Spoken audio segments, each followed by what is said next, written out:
So I'm Marcel. I started backpacking for beginners. I started that group so that people can learn how to backpack. Basically, I want people to get out, do overnight trips, enjoy being outside. Okay, enjoy the adventures of mountains, lakes, rivers, the backcountry. That's my hope.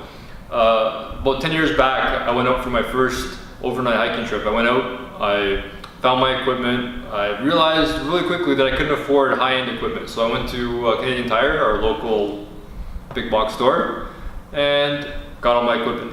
Unfortunately, my equipment was very heavy. It was about 50 pounds.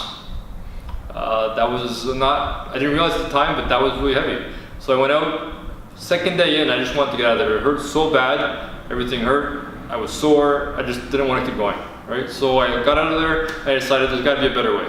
So I did a lot of research, I did a lot of reading, I asked a lot of questions, I met people, I joined groups, and I figured out how to do it better. So the next time I went, it was better. Next time after that, it was better. And now it's easy.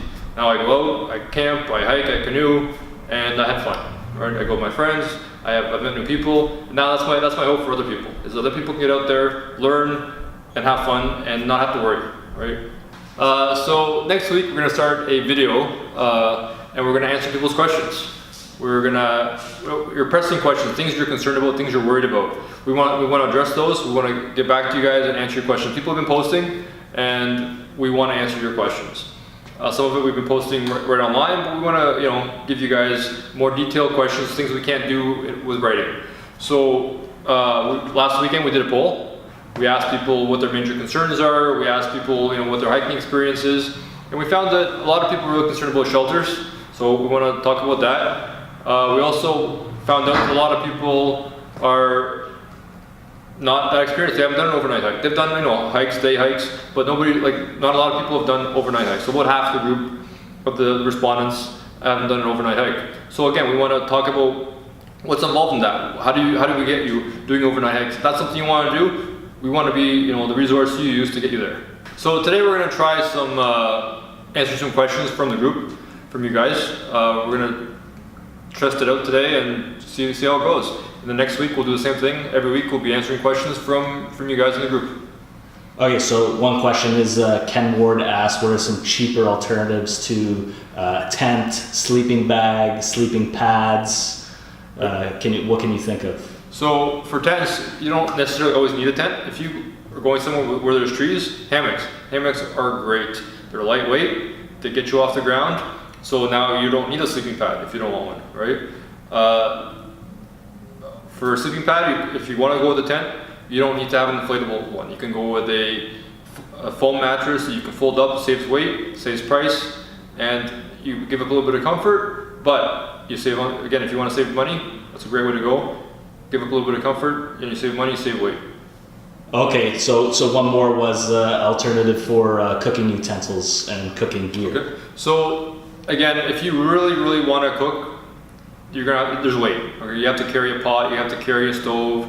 You could do a fire, but again, don't risk it. If that's how you're going to eat, probably don't risk counting on a fire. Probably you got to bring your own stove, you got to bring your own fuel source.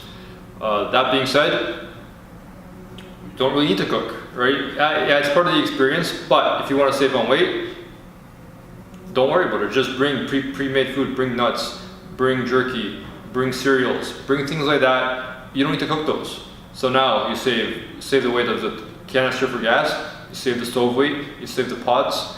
So much weight, so much room. It's unbelievable how much you can save just by that one small change, right? You're still going to enjoy the nature. If you can make a fire, great, you'll enjoy it. If there's no fire ban, right? There's nothing wrong with that, but you really need to cook, right? It's a question you should probably ask yourself. So another question was, how do you handle water on your trips? Okay. What do you use? Right. So this kind of depends. So one of the members in the group, she was going to the desert. So that's a little bit different. When you're going to the desert, there's no water, so you got to bring it in with you. Right? If you run out of water in the desert, not a good situation.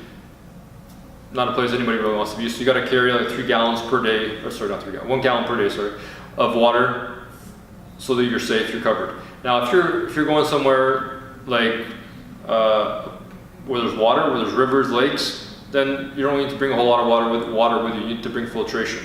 Now there's lots of different types of filtration. If there's no viruses in the water, and you look that up and you're good, then all you need is like a ceramic filter, something like a Sawyer mini filter, Sawyer squeeze. Those are really well priced, $20, $40. They work great. They just super simple, really inexpensive, and you're covered. It gets all the bacteria out of the water, filters down to 0.01 of a micron, right? So really good. If there's viruses, now you need to worry about that. You need to put tablets in the water. That's another thing you have to look at, right? So again, it all depends on where you're going. If it's winter, you can melt snow, right? Are you bringing a heat source? Can you melt your snow if everything's frozen? But there are options, and it all really depends where you're going. Okay, last one. Some tips for how to choose a tent and what to look for in a tent based on your group where you're going. Okay, so first thing you want to look at is size of your tent. A lot of people want to get a bigger tent. They want to go 2-person tent, or they want to get something bigger. That's weight, and is it really required? So your tent will usually have a vestibule. It's a little cover outside the tent. You can put your backpack. You're going to hang your food, right? Because usually you're going to be in bear country, right? So your food has to be hung up, or it could be raccoons, could be something else. But you're going to keep your food away. So in your tent, it's you, and that's about it, right? So do you really need a 2-person tent? That's one. So size, 1-person tent, good enough. Most cases, unless you're actually going to have somebody else in there with you. Next thing, freestanding tent. Do you need a freestanding tent? If you're going to the Rockies and you have nowhere to stake your tent, sure. Freestanding mountains, yeah, sure, makes sense.